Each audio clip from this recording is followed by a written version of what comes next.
তুমি পুরুষ মানুষ, তোমার কষ্ট কেউ বুঝবে না। তোমার কষ্ট তোমার বাবা মা বুঝবে না।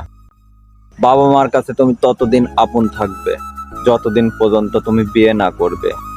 যেদিন থেকে তুমি বিয়ে করে বউ ঘরে নিয়ে আসবে, সেদিন থেকে বাবা মার কাছেও তুমি পর হয়ে যাবে।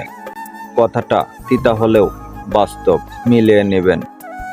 কারণ আমি বহু পরিবার দেখেছি, বিয়ের পরে বাবা মা ছেলেকে বারবার সন্দেহ করে।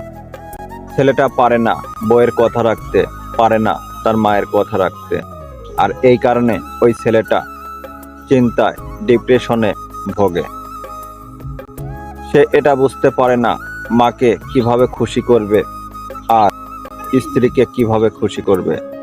দুইজনের মাঝখানে পড়ে সে নিজেই টেনশনে ক্লান্ত হয়ে যায়। এটাই হচ্ছে পুরুষের জীবন।